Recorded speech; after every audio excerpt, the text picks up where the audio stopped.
तो गाइज़ कैसे हैं आप लोग। मैं आशा करता हूं कि आप सब मस्त और स्वस्थ होंगे। फ्रेंड्स, आज हम इस वीडियो में बात करने वाले हैं, जैसा कि आप थंबनेल में देख चुके होंगे, प्राइवेट ट्रेन इन इंडिया। तो इंडिया में अभी भारत में प्राइवेट ट्रेन चलाने की बात गवर्नमेंट कर चुकी है और इसका शुरुआत भी हो चुका है। लेकिन मैं आज इस वीडियो में बहुत सारे खास पॉइंट्स बताने वाला हूँ। जैसे कि मैं शुरू में ही बता देना चाहता हूं कि कौन कौन से पॉइंट पे आज बात करने वाले हैं रेलवे प्राइवेटाइजेशन को लेकर के। आज हम बात करने वाले हैं सबसे पहले कितनी ट्रेन और कितने रूट्स होंगे प्राइवेट के तहत। साथ ही नेक्स्ट पॉइंट जो होगा, जो अभी मीटिंग गठित हुआ था प्राइवेट ट्रेन चलाने को लेकर के, उस मीटिंग में क्या हुआ, कब से शुरू होंगे प्राइवेट ट्रेन चलना।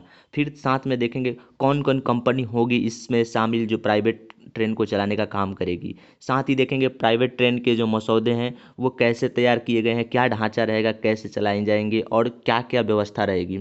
साथ ही देखेंगे प्राइवेट ट्रेनों के लिए जो अभी किराया का नियामक किया जाना था उसके बारे में क्या हुआ। तो जो अभी मोस्ट इम्पॉर्टेंट पॉइंट है, जो यहाँ पे भारत के अंतर्गत जो पैसेंजर ट्रेन है उनकी अभी क्या अभी चल रही है स्थिति, और आगे प्राइवेट ट्रेन जब शुरू हो जाएगी तो स्थिति क्या चलने वाली होगी। इन सारे डिसीजन के साथ आज हम लोग इस वीडियो में देखने वाले हैं, पूरे डिस्कस के साथ देखेंगे पूरा। साथ ही ये भी देखेंगे कि अभी जो हालात है कोरोना के काल के बाद और कोरोना के काल के पहले क्या अंतर होने वाला है प्राइवेट ट्रेन और गवर्नमेंट ट्रेन को लेकर के। तो फ्रेंड्स, आप इस चैनल पर नए हो तो इस चैनल को जरूर सब्सक्राइब कीजिए और वीडियो पसंद आए तो प्लीज़ वीडियो को लाइक और ज़्यादा से ज़्यादा शेयर कीजिए। भारत में प्राइवेट ट्रेनों को चलाने के लिए कवायद तेज हो गई है। देश में प्राइवेट ट्रेन चलाने के लिए भारतीय रेलवे ने बुधवार को दूसरी प्री एप्लीकेशन कॉन्फ्रेंस की थी। इससे पहले एक और प्री एप्लीकेशन कॉन्फ्रेंस किया गया था, लेकिन ये इस दूसरी प्री एप्लीकेशन कॉन्फ्रेंस में, जिसमें 23 कंपनियों ने हिस्सा लिया, प्राइवेट ट्रेनों के परिचालन में बम्बार्डियर, एल्स्टॉम,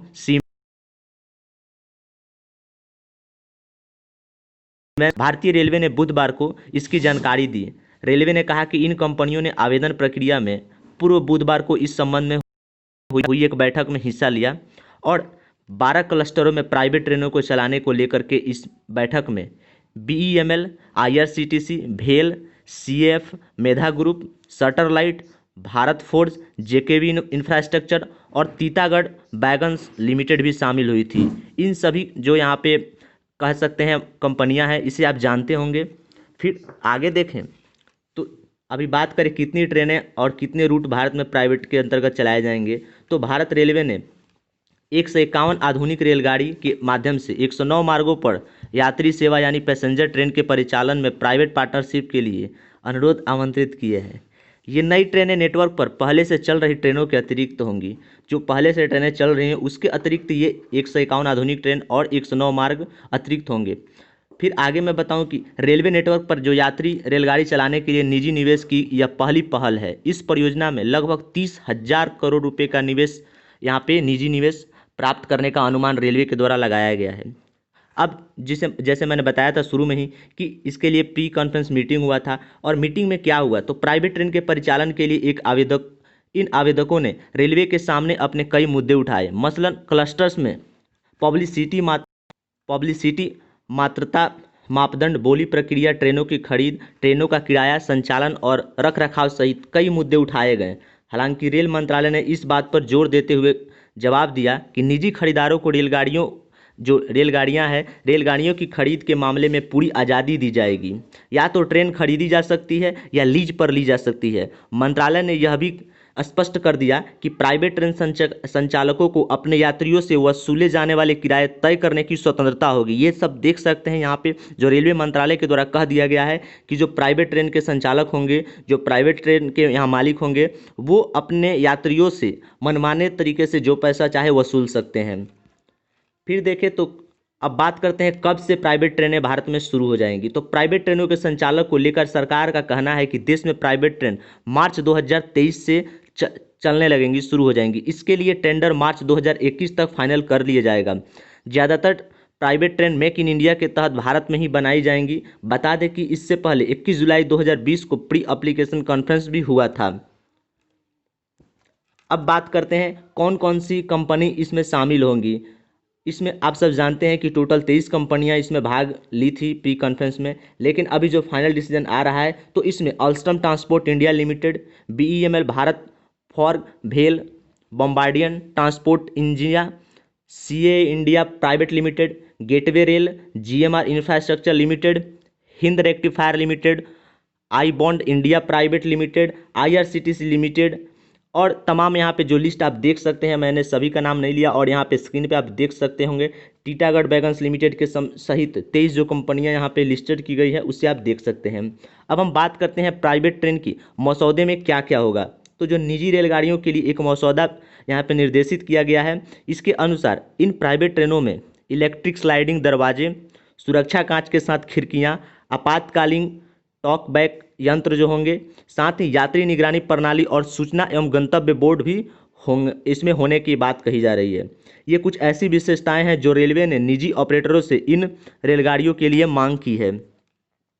अब आगे देखें तो जो ऐसी मांग यहाँ पे रेलवे के द्वारा की गई है, तो ये सब क्या आगे हो सकते हैं, ऐसे आप अप्लाई हो सकते हैं क्या रेलवे में? तो हाँ होंगे। इस मसौदे को रेलवे ने बुधवार को साझा किया। इसमें कहा गया है कि जो रेलगाड़ियां हैं, रेलगाड़ियों के यात्री हैं, यात्रियों को शोरगुल मुक्त यात्रा प्रदान करेगी और 160 किलोमीटर प्रति घंटा की रफ्तार से चलने में सक्षम होगी। इसमें कहा गया है कि ट्रेन को ऐसे डिज़ाइन किया जाएगा ताकि वे परीक्षण के दौरान 180 किलोमीटर प्रति घंटा की अधिकतम गति से सुरक्षित रूप से संचालित हो सके, तभी जाकर के 160 किलोमीटर प्रति घंटा की रफ्तार जनरल यहाँ पे आ सकती है। साथ में हम बात कर लेते हैं, रेलवे ने प्राइवेट ट्रेनों के लिए किराया नियामक बनाने से इनकार किया और क्यों किया, इसे हम आगे देखते हैं। रेलवे ने प्रस्तावित निजी अधिकारियों के किरायों के लिए नियामक बनाने की संभावना से इनकार करते हुए कहा कि भारतीय परिवहन परिदृश्य में प्रतिस्पर्धा के जरिए किराए में वृद्धि के खतरे से निपटा जाना चाहिए। रेलवे द्वारा सार्वजनिक किए गए दस्तावेज में कहा गया कि इस योजना के जरिए 150 रेलगाड़ियों का परिचालन निजी परिचालकों द्वारा किया जाएगा और इसमें जो किराया नियामक बनाने का प्रावधान वो नहीं रहेगा। दस्तावेज में ये भी कहा गया कि किसी भी तरह के आर्थिक नियमन में परियोजना के राजस्व पर असर पड़ेगा। निजी रेलगाड़ी परियोजना को लेकर ढांचागत, वित्तीय और परिचालन संबंधी व्यवहारिकता अध्ययन से जुड़े दस्तावेज में कहा गया, निजी रेलगाड़ी परिचालक प्रतिस्पर्धा के माहौल में परिचालन करेंगे और इसके लिए स्वायत्तता की ज़रूरत होगी।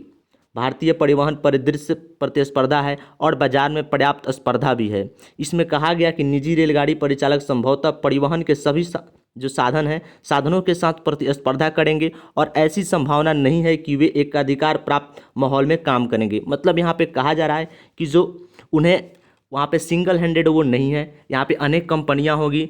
अनेक कंपनियों में जैसे हम देखते हैं कि मार्केट में क्या होता है, मार्केट में जब कंपनी ज़्यादा हो जाती है, अगर यहाँ पे जो कह सकते हैं कि जो सामान बेचने वाला विक्रेता ज़्यादा हो जाता है और यहाँ पे सेलर कम रहता है, तब क्या होता है, तब यहाँ पे कह सकते हैं कि इस मार्केट में जो वस्तु की कीमत होती है वो यहाँ पे कम होती है। ऐसे यहाँ पे देखा गया है, क्योंकि यहाँ पे एक अधिकार की बात नहीं की जा रही है, क्योंकि कंपनियाँ बहुत सारी है प्राइवेट के अंतर्गत। तो इससे यही होगा, गवर्नमेंट का ये मानना है, रेलवे का ये मानना है कि इसमें संभावना यही होता है कि रेलवे के जो किराए होंगे वो किराए ज़्यादा नहीं होंगे, कम ही होंगे। इसीलिए जो निजी रेलगाड़ी परिचालक के किराए होंगे तय करने की स्वायत्ता होगी वो जो कंपनी है उसको खुद। वही यात्रियों के पास हमेशा वैकल्पिक रेलगाड़ी या परिवहन के साधनों के जरिए यात्रा करने का भी विकल्प होगा। इस तरह के प्रतिस्पर्धा माहौल में निजी रेल परिचालकों द्वारा किराया बढ़ाने के खतरे से निपटा जा सकता है। उल्लेखनीय है कि रेलवे बोर्ड के अध्यक्ष बीके यादव ने पहले ही कहा था कि मंत्रालय भविष्य में नियामक प्राधिकार बनाने पर विचार कर रहा है। व्यवहारिकता के अध्ययन में कहा गया कि विभिन्न संस्थाओं और उनके कार्यों को नियंत्रित करने के लिए भविष्य में देश में रेल नियामक संस्था बनाने की संभावना है। इसमें मंत्रालय को यह भी स्पष्ट करने की सलाह दी गई कि प्रस्तावित नियामक की छत्र छाया में यह परियोजना नहीं रहेगी। दस्तावेज में कहा गया कि इसमें रुचि लेने वाले पक्षों को स्पष्टता और निश्चितता मिलेगी। हालांकि अगर रेल मंत्रालय की इच्छा इस परियोजना को भविष्य में नियामक की देखरेख में करने की है तो इसका प्रावधान इसमें शामिल किया जाना चाहिए। दस्तावेज में निजी रेलगाड़ियों के लिए ढांचा बनाने के लिए ब्रिटेन और ऑस्ट्रेलिया के रेलवे नियामक प्राधिकारों को आदर्श के रूप में लिया गया है। ये दोनों देश हैं, इन दोनों देशों में आर्थिक नियामक है, लेकिन वे किराए के ढांचे को नियंत्रित नहीं करते हैं। रेलवे ने स्पष्ट तौर पर कहा है कि आवेदन करने से पहले संभावित परिचालकों की बैठक में भी पूछे जाने पर स्पष्ट किया गया था कि किराए पर सीमा लगाने की कोई योजना नहीं है। मतलब हम टोटली यहाँ पे कह सकते हैं, जो फाइनलाइज कर दिया गया है कि अभी तक कोई ऐसा नियामक या कंट्रोल बॉडी नहीं बनाया गया है जो यहाँ पे किराया, जो रेलवे के प्राइवेट हो जाने के बाद जो प्राइवेट को किराए जो होंगे, प्राइवेट जो कंपनी होगी, संचालक के कंपनी होंगे, वो यहाँ पे जो भी डिसाइड कर देगी कि यही हमारा यहाँ पे कह सकते हैं रेलवे का किराया रहेगा। तो यहाँ पे गवर्नमेंट के पास कोई ऐसा अधिकार नहीं है, कोई ऐसा बॉडी नहीं बनाया गया है, नियामक कंट्रोल बॉडी नहीं बनाया गया है कि वो उसे कंट्रोल करे। मतलब ये मनमाने तरीके से जो भी आप यहाँ पे रेलवे जो प्राइवेट कंपनी ले रही है, वो कंपनी जो भी चाहे वो संचालक के तौर पे खुद डिसाइड कर सकती है कि हमारा जो यहाँ पे रेलवे का किराया कितना रहेगा। तो टोटली ये आज हमने रेलवे के बारे में, जो रेलवे प्राइवेट इन इंडिया है उसके बारे में हमने बताया। तो फिर नेक्स्ट वीडियो में कोई अच्छा टॉपिक लेकर आने वाले हैं। तो आप अगर इस चैनल पर नए हो तो इस चैनल से ज़रूर जुड़िए, और वीडियो कैसा लगा ज़रूर बताइए कमेंट करके।